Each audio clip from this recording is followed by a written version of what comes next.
Dumelang Baradua and welcome to the archive, where we explore the stories of artists. But the one thing that saved me was radio. I always tell people, I said, radio saved my life. Unpack their journeys, and it's not glamorous at all. No, it's not. We only look like this once a week. And shine a light on the arts. So a producer is the brain. I don't know how much deeper to explain it. We are the brain of anything that happens. If we're not there, trust me, nothing will function.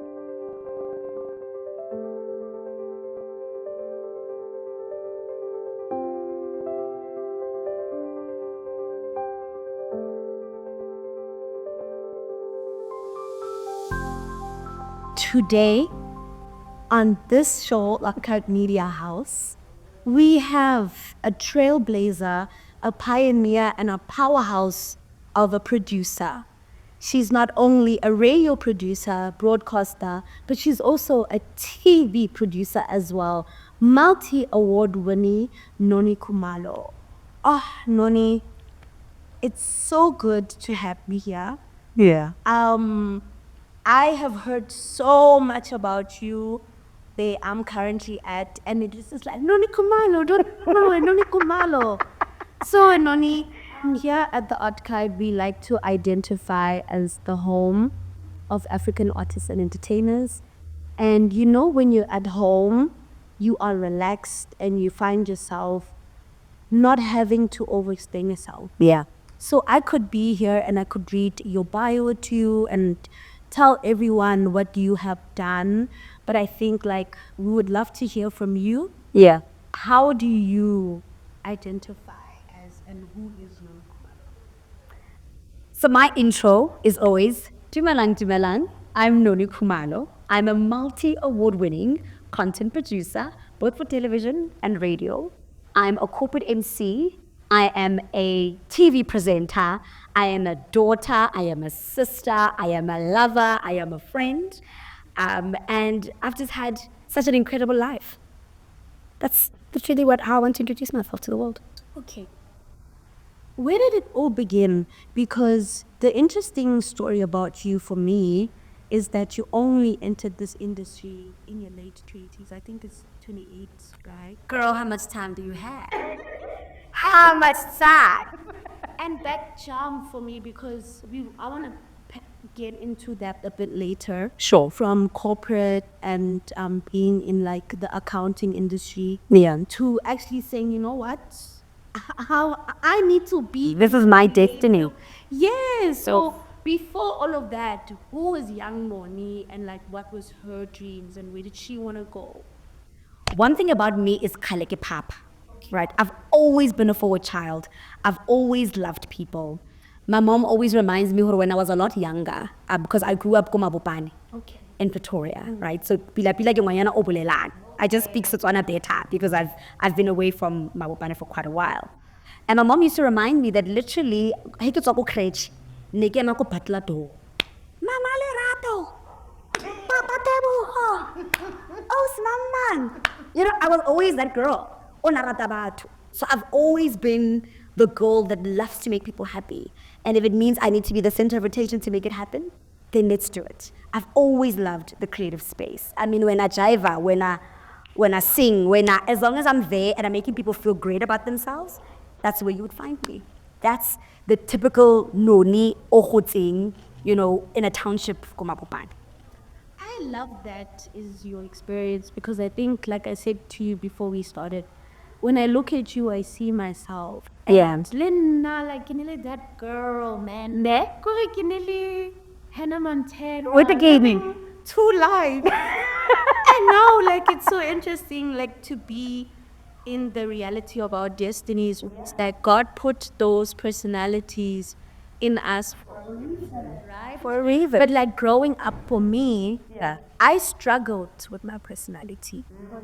I felt like it was so big and so bold. Yes, and people don't understand us. When I laugh, you hear me. But yeah. Yes, so I remember in grade 9, there was this time that I decided, okay, I'm going to be a quiet girl. No. I promise. No. At the back of the class for like 2 weeks. Everyone, what's wrong with Hope? What's wrong with Hope? So it took a very long time for me to like accept my personality. But at the same time, at home, my parents always like allowed for that space. So for you, like, did you from the onset like accept? No, gore ke manyana o. Yeah, so did it take a while for you to kind of like embrace the? Because I feel like there's a lot inside of us. Yeah, and we limit ourselves. Yes.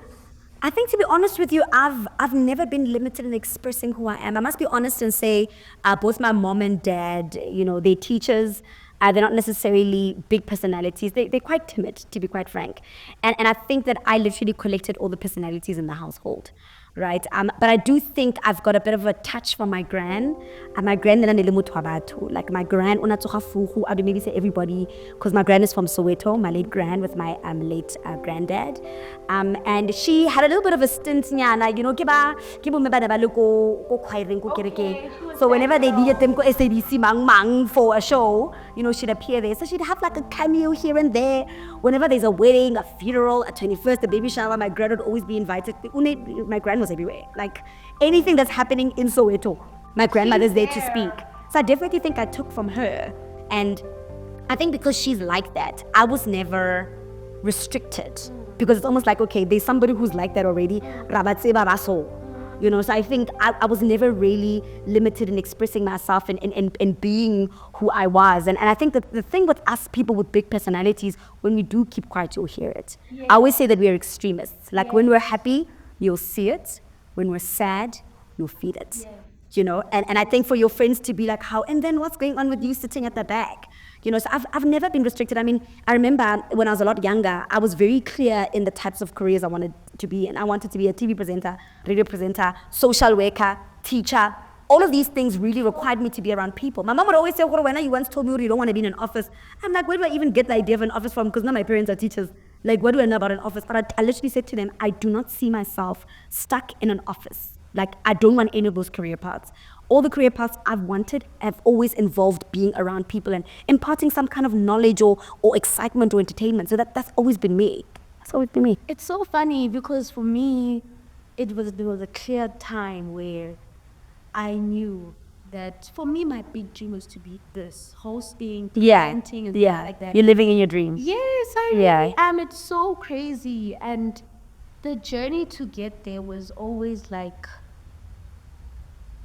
the smart career path or my dream, Let me stop you there. What do your parents do for a living? Both my parents are entrepreneurs. They own guest houses, support businesses. So I grew up around an entrepreneurial background. Okay, that's nice though. It's nice because I saw entrepreneurship from the get-go. Yeah, so I know the good parts of entrepreneurship. Yeah, you've experienced it. The sacrifices that it requires. So I've always been around the busyness. Because it's what you know. But the stability, is the question. So it was always like, should I not? So that's why I say it's so interesting for me that it took you so long to finally say, you know what? But you know why? Okay, I want to know this. I'm from a family of teachers. Okay. Right? I feel like every black household has a teacher somewhere in it. If not a teacher, you have a nurse. If not a nurse, you have a soldier. If not a soldier, you have a policeman. Those are the common career paths for parents in my generation, right? And they've always wanted better for their kids because they were oppressed. They're from a oppressed society. They didn't have as much choice in terms of career paths, right? But we did. And every parent always wanted better for their kids. So my parents either wanted me to be a doctor, to be an accountant, to be an engineer. They wanted something enangli siriti, right? And unfortunately, the entertainment industry wasn't one of them because it lacks the stability that people talk about. And again, like you, I was stuck between being a creative and being a smart girl. Because I aced school, but I also aced the stage. And it's really about like, where are we going with this, right? And for my parents, I guess at the time, it was an easy decision to make to say, let me go the school route because this is where there's stability. You get the job, you get to thrive, you buy the car, you buy the house. Come on, there's no stability. And you were in corporate? Yes, I had a young stint in the corporate space while I was at Wits. While I did my BCom, I thought, let me go and intern and really see what this thing called accounting is. I knew from the onset that I was not going to be an auditor. I was like, there's no way I'm going to be crunching numbers the whole time. Like, I'm going to be very, very bored, right? Then there was the concept of consultancy. And I was like, oh, this seems very nice. Like, at least think well about it. At least I get to, speak to people, so I get to use my personality somehow in business. So I went and I interned at an investment and advisory firm, 2 incredible chartered accountant females doing the business thing. And I was like, oh, this is very nice, man. I'm working for 2 female powerhouses. This is something that I really feel like I could do. But I interned for 2 years. And every time I needed to get back to work, I was looking for excuses to not go back. And I'm a very passion-driven person. Like, if I'm not waking up or I'm finding it hard to wake up, it's because the fire is dying. And the fact that I always have to think, what can I come up with that's not going to take me to work? Of course, I'm a hard worker, so I wait. But the thought of, I'm thinking about it. I don't want to go anymore. So one day, I decided, actually, this is not what I want to do. But I was already halfway through my degree by then. So I was like, I'm not a quitter. I'm going to get something out of it. So you started working in the corporate space while I was studying, yeah. But I was interning. So I was interning during varsity breaks, right? And just one day I thought, I'm going to actually type up my resignation letter. My boss was occupied an office where it was called like an entrepreneurial floor. So it was a Deutsche Bank close to the JSE, that building. The first floor was for entrepreneurs. Okay. So entrepreneurs from different spaces and different industries. And mine were in investment and advisory. And one of my bosses, I think, was at a conference, and another one was on a holiday. And they left me for the week.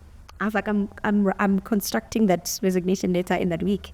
Said bye to everybody, 4:00 on a Friday. I said my resignation letter. And I said it's been an incredible opportunity, and I'm forever grateful for it, because I've got to have a taste of what it was. Because the questions young people need to ask themselves is, am I willing to do this until I'm 60? I was in my early 20s then. Am I willing to sit in offices until I'm 60 without feeling miserable? The one thing we as young people don't want to face is that life is hard irrespective of who you are, where you are, and where you work. Life is hard already. As you enter life, it's difficult. Now imagine doing something you don't like. Sure. And you need to do that until you're 60 and you're in your 20s. 40 more years of misery. And I said to myself, I can't do that to myself. And mind you, I had a really rough high school path, right? I don't know if you've got time to get into it. Let's get into But I was an academic and a creative when I was still in early high school. I mean, I would collect when I top 20, when I acting. And then an incredible opportunity came my way, well, I thought so at the time, where they were looking for, future leaders of Africa. And there was a school called the African Leadership Academy. I applied for it at the time. I knew my parents were really struggling because they took us to a really good school, but I knew that pocket-wise it was really affecting them. So my mom came and she's like, do you want to apply? I'm like, oh, this seems fantastic. I've always been told I'm a leader. Primary, you were a leader everywhere. And I applied to this institution. It was very new at the time. We were the guinea pigs for the school.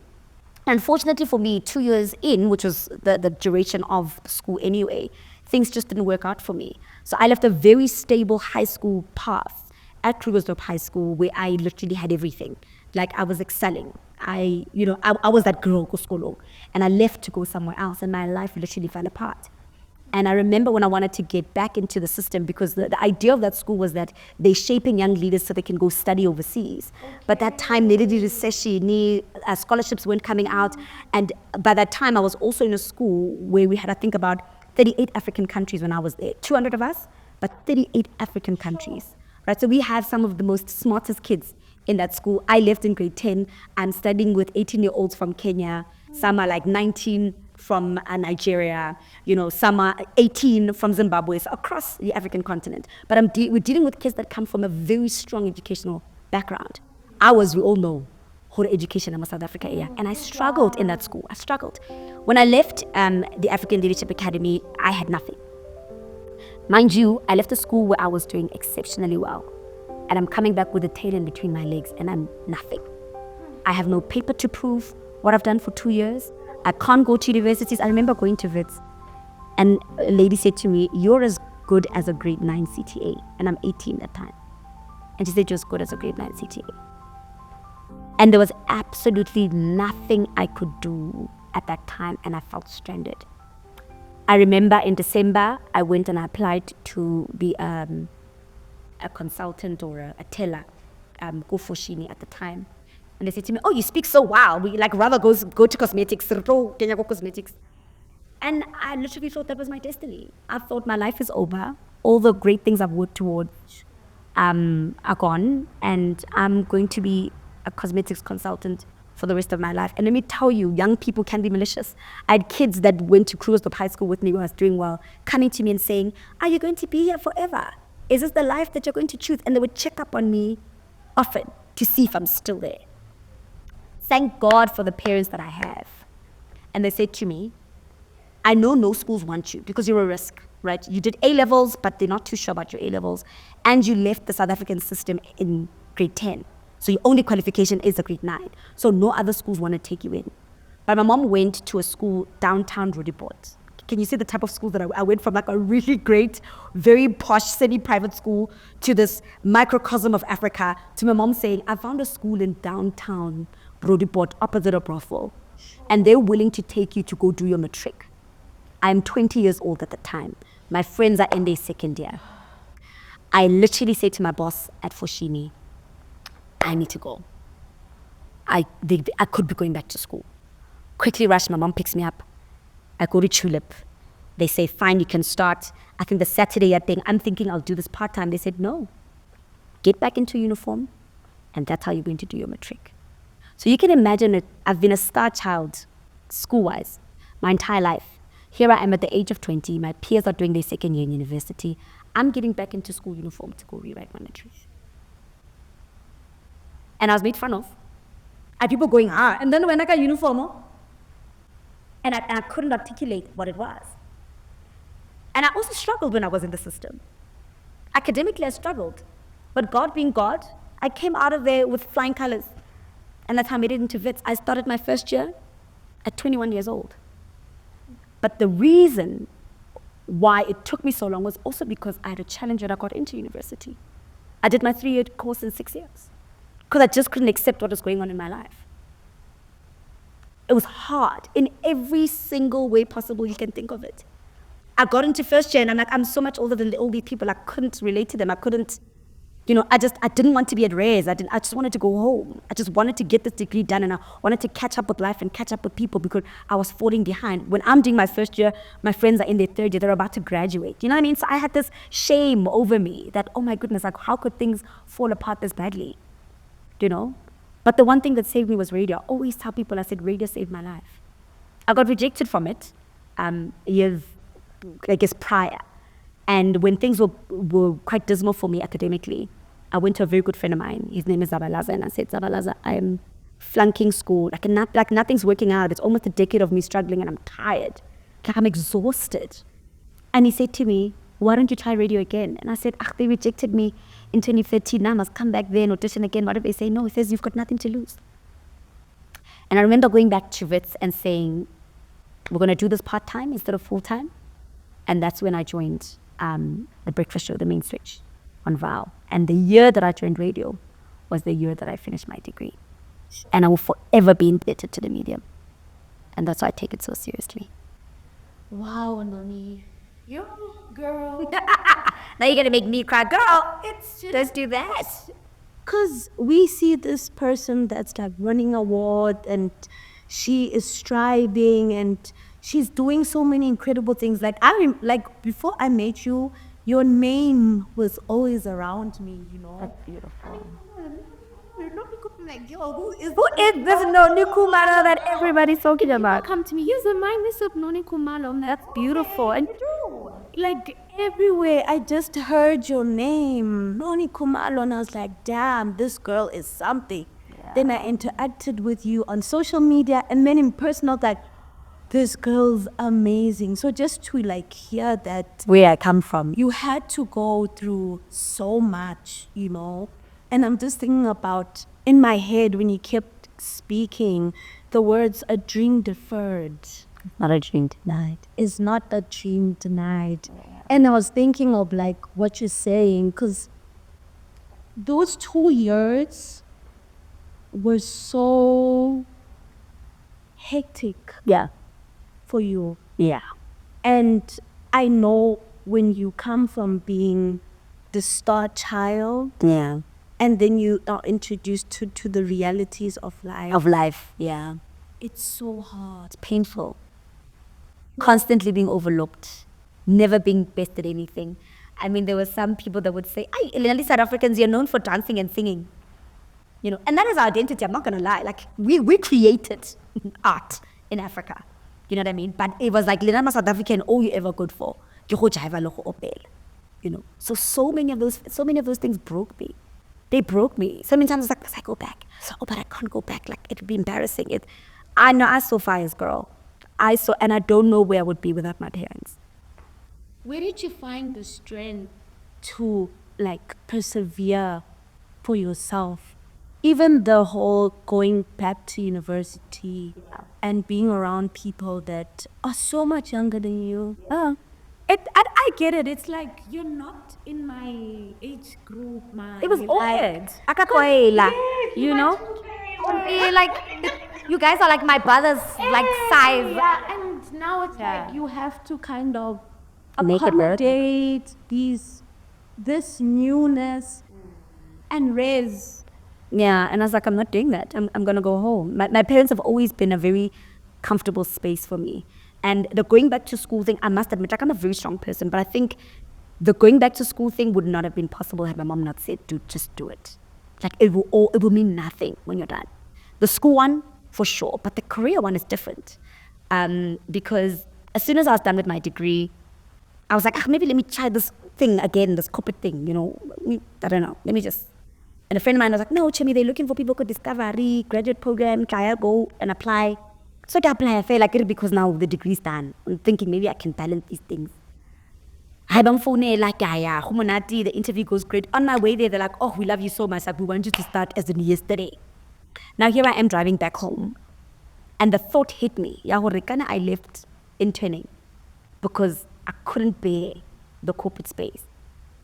And I'm really going to tie myself down to this graduate program. I remember getting home and saying to my parents, they took me all, but I don't want to do it. My mom, devastated. My mom doesn't even hide her emotions. She's like, oh, mwana told me. My dad was like, okay, let me hear it. So I'm like, I don't want to do it. I'm not passionate about it. It's not what I want to pursue. I've got my degree. I'm done with it. Rishab. My dad said, look, it's fine. If that's what you want to do, I'm okay with that. But you're not going to sit in my house with a BCom degree from the University of the Witwatersrand and do nothing and chase this radio dream of yours. Right? Oh, this radio dream. This time, yeah, and this time, remember, I was doing, and he didn't necessarily mean it in a malicious way, but he's right, it's my dream, right? At the time, I was doing breakfast at the main switch with Flax. And he said, well, do something in the house. At the time, Rona, and still now, funny enough, we transport kids going through. So we've got a transport business, so we take kids to school. So he said, you are going to transport kids to school. And that's how you are going to contribute to this household. And that's why I moved from breakfast to the Global Life Experience. Oh, wow. So it wasn't by choice. I would have loved to stay on breakfast. I had a time on breakfast. Breakfast was phenomenal. Breakfast is phenomenal. But my dad said, babes, you must contribute something. So you have to forfeit something. You can still do radio, but we told you you're going to transport kids during the week and maybe try to find a way where you can do radio over the weekend. So I can't remember who I spoke to at the time at the station, whether it was Itu or Marona or Oslerato. But I then moved shows and I said, you know, that show wasn't occupied at the time. And then I pitched and I said, this is what I want to do. Nobody's doing it. Can I do the Global Life Experience? And they said, nobody's there. So take it. And that's how I made a shift from breakfast to the award-winning Global Life Experience. and radio is so beautiful. Stunning. I don't know how I got here. I'm glad you're here. I love it. Like, it's just my friend at the powerhouse, her name's Dimpo, and we were chilling, and she just showed me the audition. She's like, Chomi, let's go audition services looking for people. I'm like, girl, what am I doing in Radio Ghana? And she's like, no, let's just go. So I remember on the audition day, she sends me a message in the morning, dude, I'm not going because she just felt like she's not going. Yeah. I'm sitting there, I had nothing to do that day, so that, let me go. I remember, got there, did the audition, and then when they called me in, they were like, we think that you're a producer. How do you feel about being a producer? But I wanted to be, because I want to be the star of the show. Oh, honey, this journey will teach you. love that I got to be a producer. Before jumping on the mic. Anything else, because producing has changed me, Yeah. and it just challenges a person like every day. And breakfast, you have to wake up at 4:30. Girl, and none cute about it. And at least you guys, I mean, you guys are doing an incredible job on Vow. Just Junior can't stop talking about his breakfast show. He's like, you guys are you're gonna bag an award. But let me tell you, at the time it was Flex and I. We were our own, producers, and like you guys have a team, like but producing will change your life. And let me tell you, I'm like you in the sense that, yes, I got the opportunity to be on air at Vow, but I got the digital content producing bug when I got to 947. And my thing is, I think as young people, which also isn't a bad thing, right? Where you're like, I know I want to be a presenter and that's the only thing I'm ever going to do. But the world is changing. And if all you're bringing to the table is a voice, you have another thing coming. I am so happy that I touched so many elements of programming in my career, right? I've presented, I know how to cut audio, I know how to do digital content production, I know how to do content, I know how to do prizes, I know how to answer the phone, screen calling. I know so many aspects of what makes a show great. And let me tell you, I think that's definitely going to be my unique selling point, is that I'm not just a voice. I bring so many other elements to the show that could possibly make it great. And producing is incredible because it's the brain first that thinks, and it's not the voice. It's the production. It's the production of the show. You're putting an entire show together. What is it going to sound like? How are people going to receive it? What are we saying? What are you saying? What's the messaging? What are you trying to portray? You put the entertainment on, but does your entertainment have impact? You're speaking to masses of audience. But are they listening? Are they listening? Are they listening? You I know? don't think they're listening. No, 100%. This is the question I'm asking in general. Okay. That as a producer, that's what you need to ask yourself. Are people listening? Are people entertained? We need pillars for our shows. What makes our show unique, special, and great? And I am so fortunate that I've worked with some of the most incredible minds. And I'm going to say that the continent and the world has to offer. You know what I mean? When I got into radio, I got to work with Flax, who had been at Val for 5 years. So he had done it all at the time. So can you imagine, I'm a newbie stepping into breakfast with somebody who's got a wealth of knowledge. Hi, then you throw me there at 947. Then I am working with Zweli, who's also been at 947 for a long time. From Zweli, then you hoy me with Anil in the club. Are you mad? I'm working with the biggest breakfast show on the continent. It's that shows. I was the most fortunate. I'm so lucky in the sense that I've got so much drive that I was never lazy to sit and just want to go home and pack up and go when my job is done. I got to sponge off some of the most incredible minds that the world has to offer. And I am forever indebted, for those opportunities. I'm so grateful because had I not learned from, the people that I've mentioned, Ryan, what an incredible super producer for Anil in the Club. What an incredible mind, A friend of mine as well, but he is just phenomenal. Like when we speak producer, this is what we're talking about. And I learned so much from him because I did digital when I was on Anil in the Club. I didn't do content. I would listen in on their ideas and how they do it. And, every day I'd be learning. But I'm indebted to him as well because he taught me so much about producing that by the time I then got to produce at Y, I was fully packed. I was like, let's go, let's hit the ground running, let's go produce, let's create magic. What would you say a producer is? Because for me, like how I identify like being a producer is like the person that is ensuring that the vision comes to life. But to someone who knows nothing about it, like what would you say a producer is and what is their power? Because you're not only a TV producer, but you're also a radio producer. And I think even with what you're saying, with all the different roles that you've learned in programming, you can carry that not only in your career but in your life. Because for me now, my mind's so open. Yeah. That's incredible. That's what you need to do. Yes, because you're not only doing entertainment, you're doing politics, you're doing news, you're doing It'll be easy. sports. Like, now you have to know everything, you know. So for me, how would you say a producer, like how would you describe being producer to somebody? It's the brain of any concept, you know. And you mentioned that radio and TV are so different, right? Go radio, we come up with topics, we make sure guests are there, they arrive on time, we make sure we compile questions for the guests that we have, we make sure that we liaise with sales. Are there any competitions happening on the show? You're making sure that you're meeting with your talent, that they're making it on time, that they've got content that they can share. So you basically put the show together. From the time it hits 12 o'clock for me up until 3, I am in charge of that show. When I'm a producer, there's no time to look pretty as a producer because you are making the show run. Right? Same thing on the TV side. From the TV side, I feel like it's even a lot harder because you need to come up with a story. Is this story something people are going to want to, you know, tune into? Right? You've got a 5-minute insert, but you've got an entire week to shoot for it. Nobody ever speaks about the difficulties of television. Television is the hardest producing you will ever do. I was just hanging when I was producing for television. Television is exceptionally difficult because you must come up with a story. Once you come up with a story, you go pitch it to your boss. Your boss then says, fabulous, I like the story. You now have to go and confirm the story with whoever it is, Ono Mokoena for the story. Once you've done that, you're booking the cameraman. Once you book the cameraman, you go inside, you go and shoot. You've got about 4 to 8 hours to shoot whatever the story is, right? Don't forget you also came up with the questions for all of this to happen. So nobody wrote these questions for you. I could go and produce. So you're also coming up with these questions. You are shooting all this content, could be 4 to 8 hours worth of content. You need to come back, you go back to the SABC, you're offline. Offlining means that these things need to record in real time in whatever system. So you're waiting for as long as you shot the content for all this content to be on a system. Once you're done with that, because I was taught how to do this thoroughly by Didi. Shout out Didi, love it to bits. Once all of that is done, you've offlined for 4 to 8 hours, now you must transcribe everything word for word. Once you transcribe everything word for word, that's also taking you a lot of time because you're writing as you listen, you're pausing, it's taking you a very long time.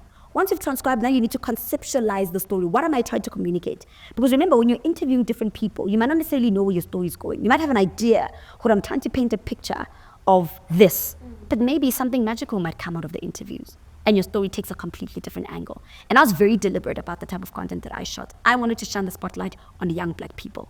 A lot of my content on TV was that. You know, I always say everybody knows who Thandisa Mazwai is, but do you know the girl that does her hair? Exactly. Do you know the girl that does her hair? You know what I mean? That's where we should shift the focus. That's a creative person. She makes sure that our queen is crowned excellently every time. You know, so that was always my story angle. It's like, how do we make this interesting? How do we make this different? Right? And once you've come up with a story, you're now chopping all of that content there for hours and you need to fit it into 5 minutes. Then you're sitting in edit with the editor. You said you must move from 0.012 to 1.23. We're chopping clips now.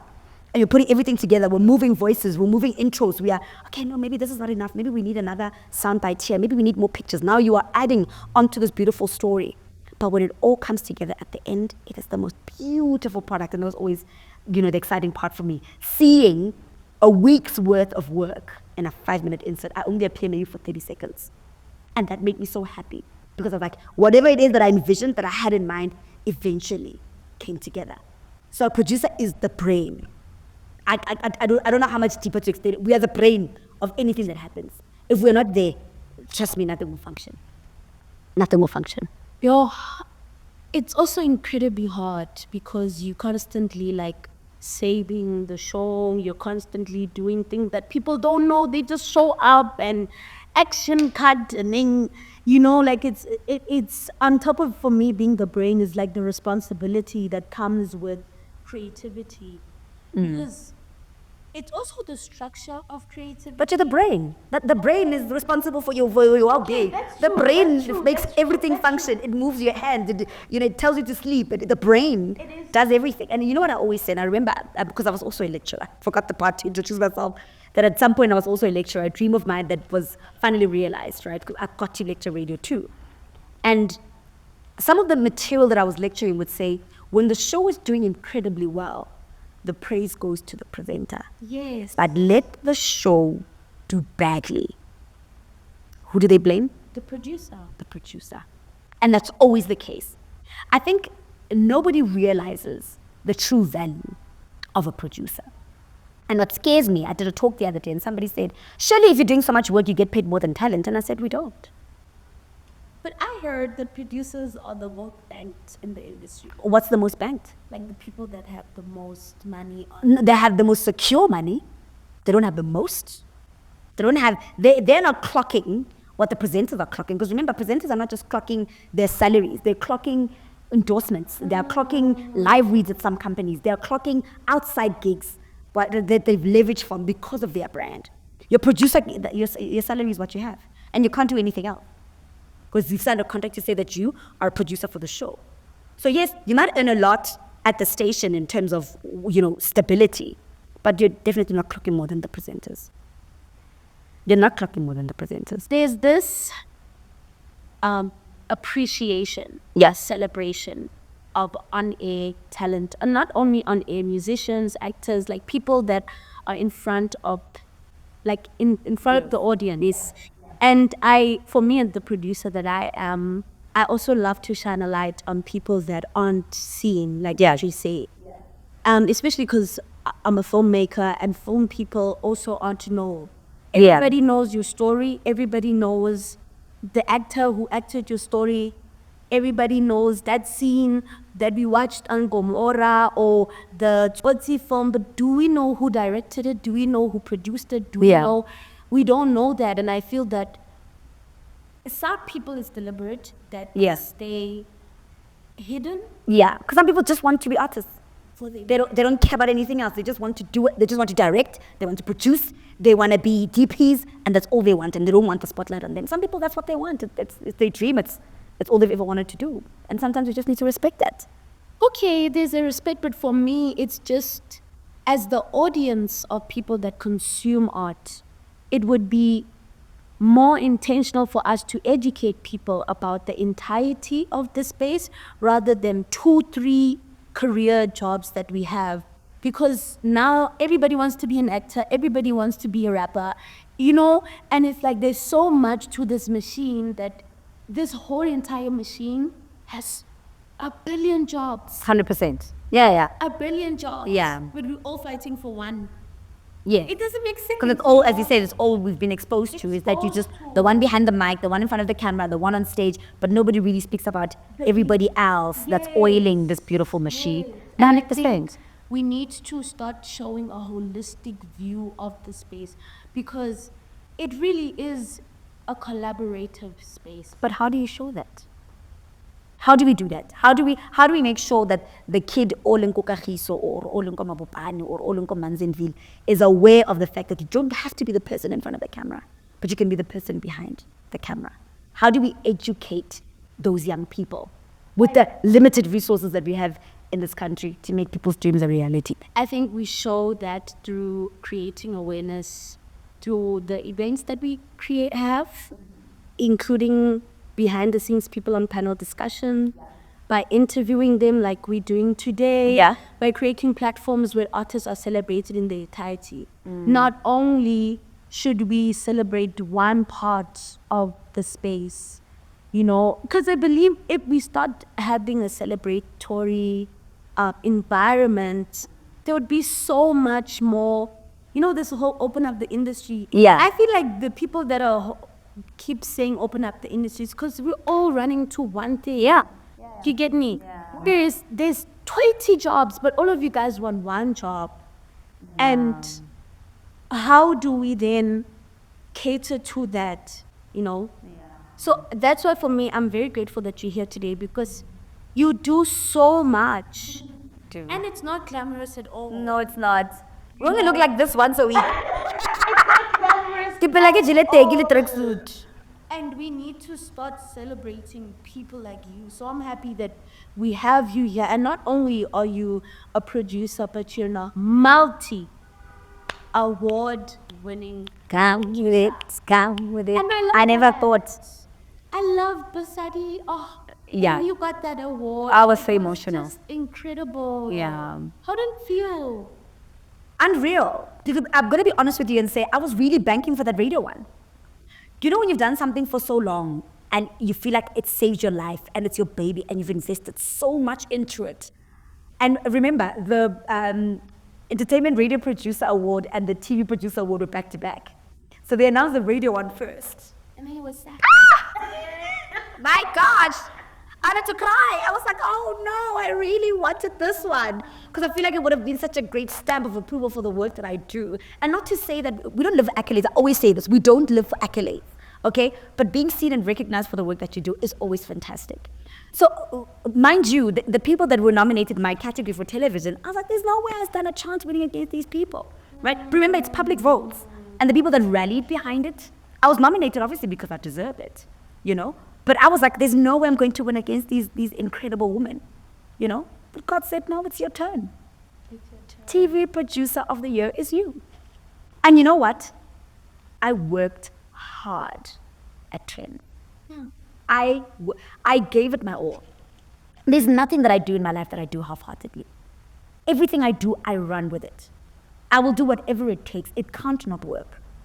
And I got thrown into television because, again, Ronabu producer syndrome. You audition for something and they say, actually, we think you'll be a producer. That's what they did to me at Trends. I auditioned to be a presenter on Trends, and they said, you know, we think you'd be a great producer. You're already producing for radio, so you might as well produce for television. And I thought, oh, what a great little challenge. And at least I'll get a 30-second Kenyana, you know, on television while I do it. The hardest thing I've ever done was produce for television. I've never done so many ups and downs. And I'm going to be honest and say I felt like I lost quite a lot of money because I wanted to make it work and I wanted it to look beautiful. But the best investment I've ever made. I will never take that opportunity for granted, and I'll never forget it. And to everybody that voted for me, thank you. Thank you so, so much. Because I was really gunning for that radio one, but God said, no, you must take the television one. And now I sit at home with 2 awards. I've got one for the Global Love Experience, for the entire show, because I conceptualized the idea, I produced it, I presented it, I got all my collaborators together, you know. I made that thing work. And God said, here's an award to show for the work that you put in. And then I did television, and God said, here's a Basadi. So I stood at home with 2 incredible awards in 2 traditional spaces that I love so much, which is both radio and television. But I work hard, and I deserve them. I really do. I want to talk about what you're speaking about media. You're in traditional media, Yes. but you're also in modern media Yes. as a content creator. Yes. And you also speak about, like, because of the clinique work that you do, thesis became like something that you really like. That became my thing. And mind you, I didn't grow up in a household where my mom wore makeup. My mom just wore lipstick. And I think maybe I guess get eyeliner or mascara, but it was one of the two. Like, my mom didn't have a makeup kit. And when I got to Foshini, they said, hooray, no, we like your voice and you well spoken, so we want to put you in cosmetics. I was like, oh my gosh, I don't even want to be in cosmetics. But I was like, okay, let me do it anyway, right? But again, God doesn't put you in spaces, mahala man. Today I did my own face. It's a skill that I attained. It's a skill that I attained when I thought my life was falling apart. But God was giving me little tools, man, so that when I get to the space in my life, I'm able to do certain things myself. And I don't have to always outsource. Now I can do my own face. From doing cosmetics when I thought my life was just a disaster and I was doing nothing else and nothing was going to come out of the life that I was living. How does it feel to exist in these 2 spaces, modern media and traditional media?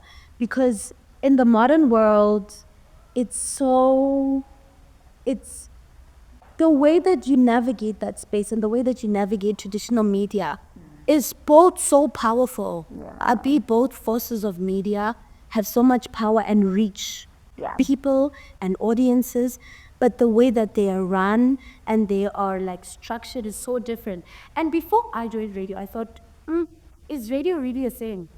Yeah? Radio's dying. No. Who's gonna get you through traffic if radio's dying? Come on. I sat in the taxi one day and you were listening to radio and I was like, Millions of people Listen to it. listen to this every day on their way to work, on their way home. This medium of art is carrying the people of South Africa. It really is.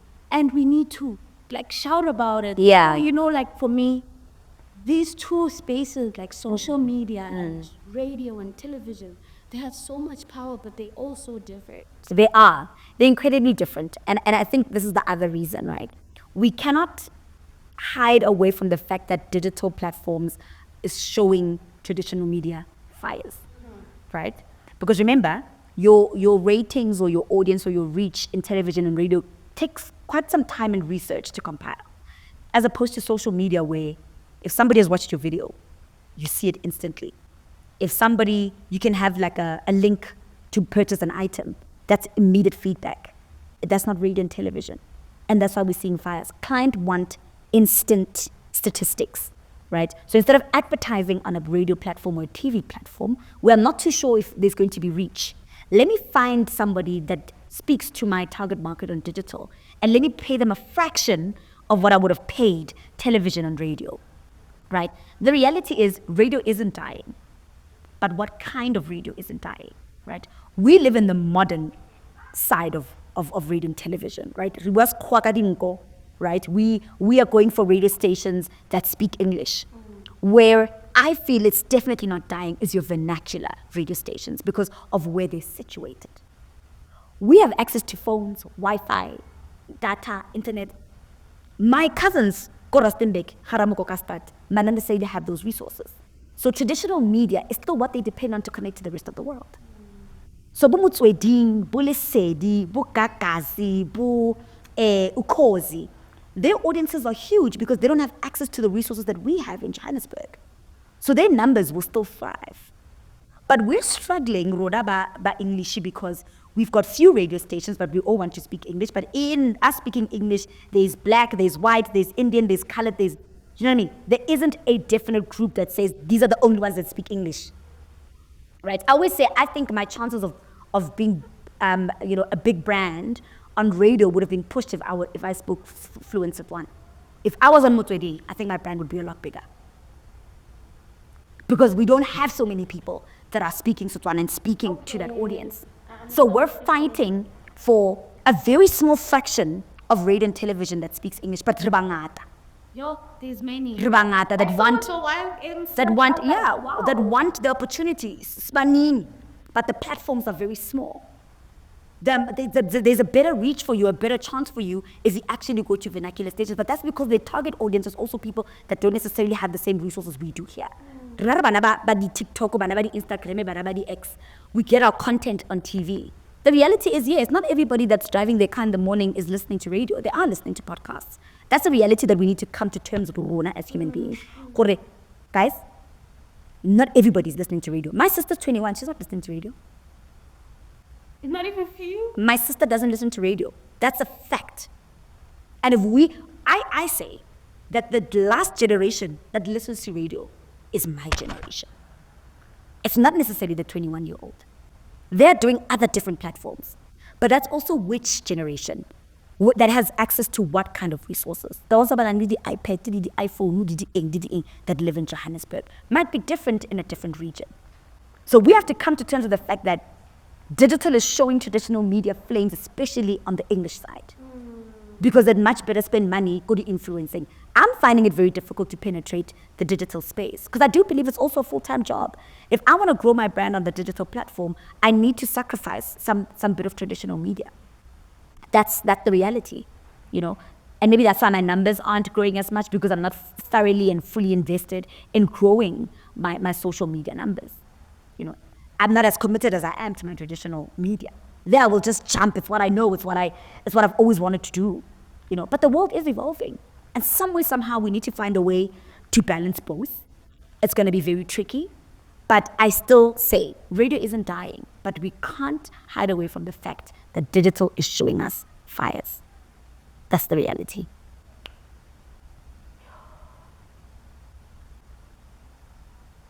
Digital is showing us fires. It really is.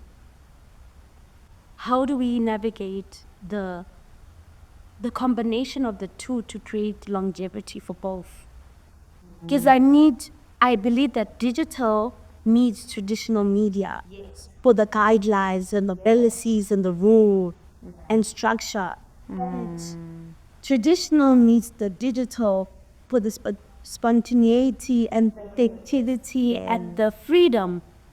And how do we create like a balance so that each medium of entertainment is feeding into each other and not taking away from each other? Because what you say is true.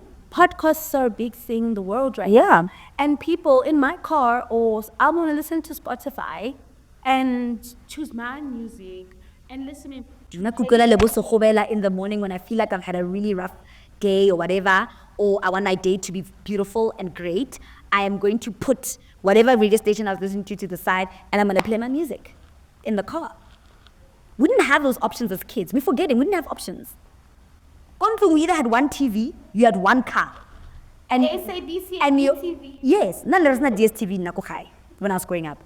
And your parents are the ones that decide what you watch. Your parents are deciding what it is that you listen to. The world is changing now. Everybody in the house has some device that they can tune into, right? So instead of all of you guys watching Kaizer Chiefs versus Orlando Pirates on a TV at home, in the early 2000s, because you only had one TV, now you can watch Real Housewives of what, right? My sister can watch a podcast episode of The Cool Kids on her phone. on her laptop. Mama is in the bedroom, Lena, watching King, we are Chola Nana Zoktola, or what are the Ratsote? Exactly. Papa is in the sitting room watching soccer. We're all watching different things now because we've got options. Is that good or is that bad? I don't know. Because I think I don't know. when I think of this industry, and back in the day, the industry that I want to be in, the drum industry, the cinema tunzi Babes, of the we all day. wanted to see ourselves there because those are the platforms that made celebrities. But now, because we're all so confused and we don't know what's going on, traditional media doesn't make celebrities anymore. Instead, they're looking for who's popular and who's hot so that they can put them on their platforms so that those individuals can boost traditional media. That's where we've got it. And that's why even in radio now, we've got people that aren't experienced running shows. Because everybody's scrambling for solutions. We don't have solutions. I don't blame radio stations for employing influencers because they're trying to figure out what's going on with their radio station. Because they know this person has got so many following on social media, maybe they can bring those people in. But they're forgetting that radio is a skill that we've learned. And you learn from scratch. And also, Ronako Radio, we don't get paid bags like people do on social media. So what we're doing it because we love it. We're doing it because we're passionate about it. It's not about the money. That's why we leverage from outside. But this that we're doing here, we don't get paid big bags there. And that's what social media influencers don't understand when they jump onto radio. And they don't get And they don't get the work that goes behind it. But again, I don't blame radio stations for doing that because they need to try everything to bring the numbers back up. Because the numbers are dwindling. As I said, we can't ignore the fact that digital is giving us a run for our money. So now they need to be scrambling for the influencers. Say, okay, maybe let me get like a seasoned radio personality with an influencer, give a take Timisa on a show so that at least we've got the best of both worlds. That's what they also try. Because nobody knows how to get traditional media back up. We don't know. I don't think anybody has a solution.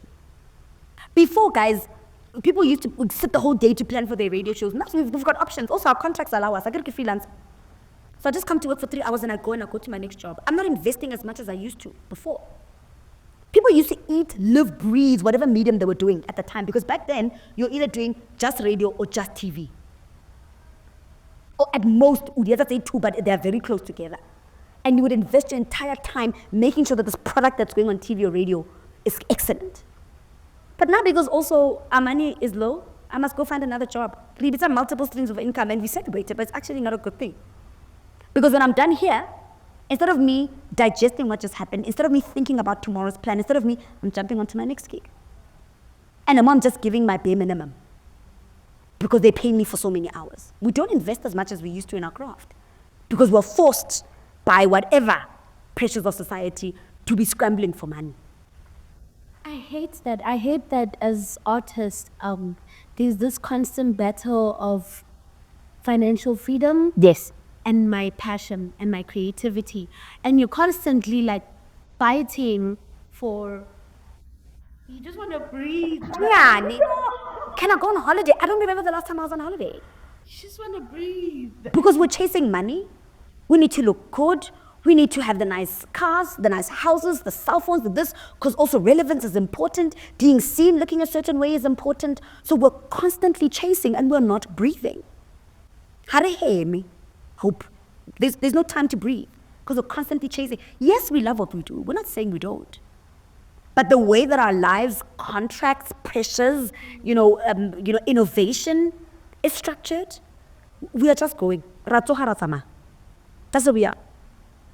So where do we find purpose in all of this? You need to do what you love.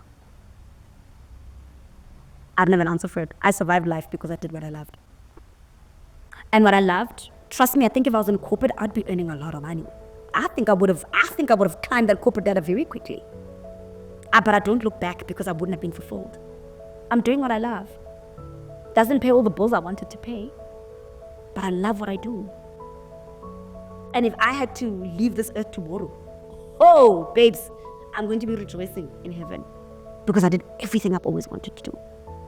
I am happy. I am whole. I am content.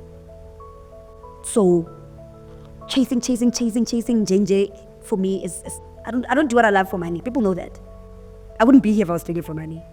I wouldn't be in entertainment if I was doing it for money. So what do you say to those that can't separate the journey and what it comes with? Yeah. With the reality. But that's why you and I are here. We need to paint the real picture of what it takes to get to where we are. You know, one thing Annele said to me was, I love the fact that every time you're at the office at 4:45 every day, you're posting a story. Because you're showing people what it takes to be you. Because people think we are overnight successes. They have no idea what you've been through to get here. But you are the beacon of hope for somebody who wants to make it into the space. But you're also the light for them. They need to know, in order for me to get to where Destiny Hope is, this is what it takes.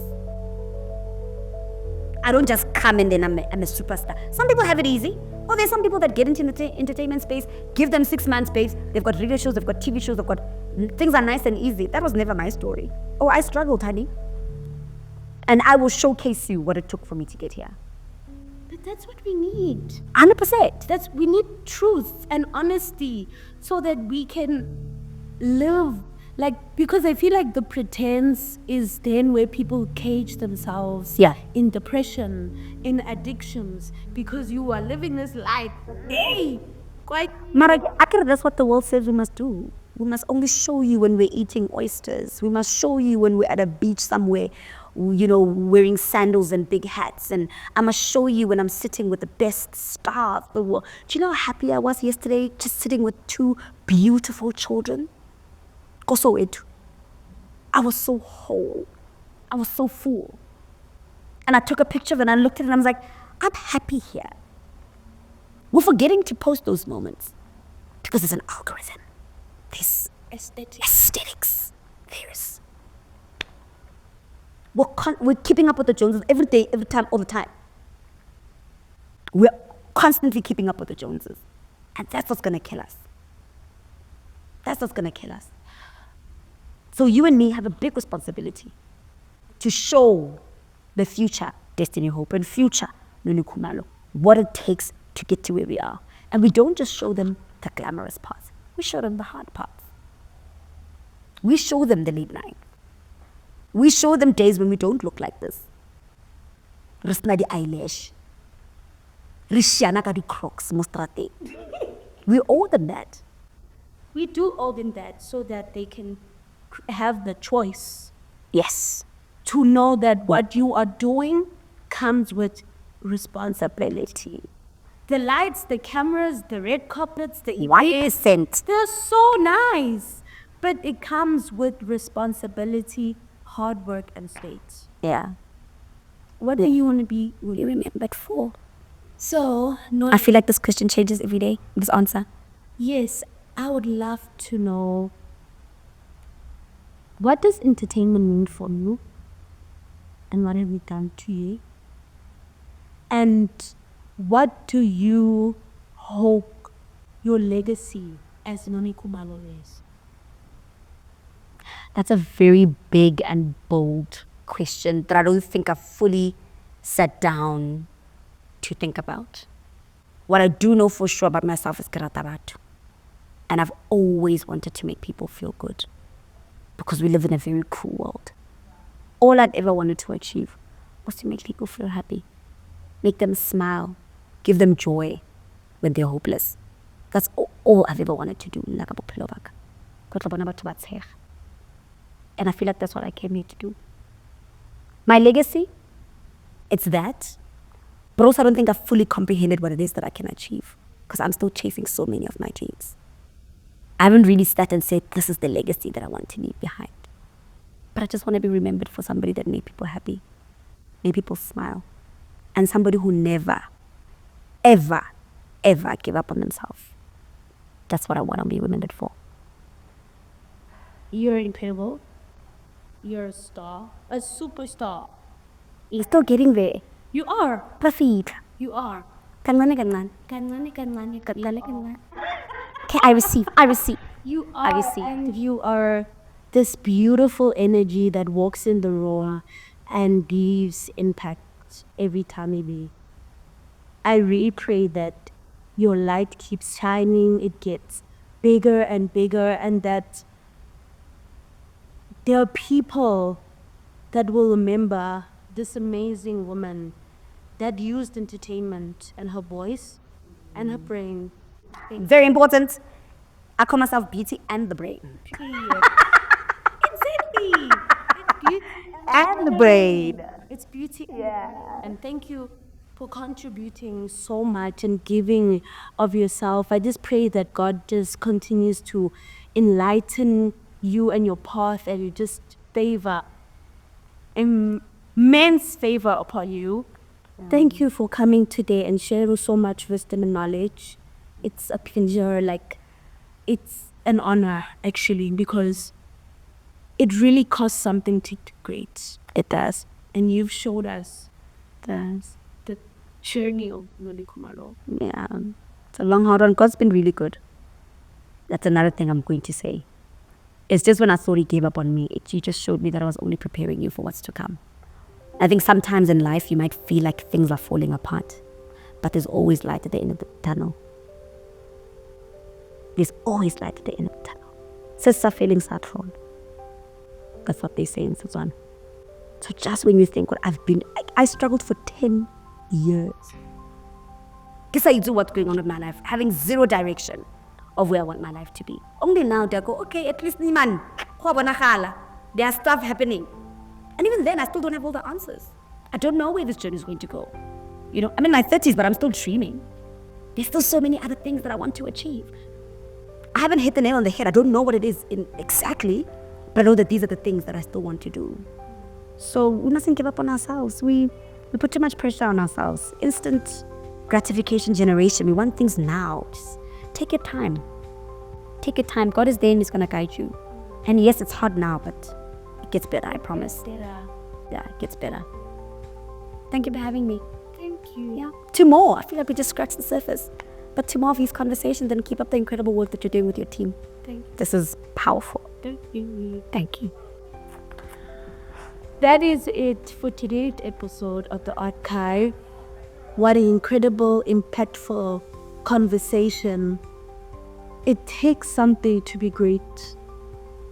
My name is Hope Mareka. You're listening to the Archives, the journey to greatness.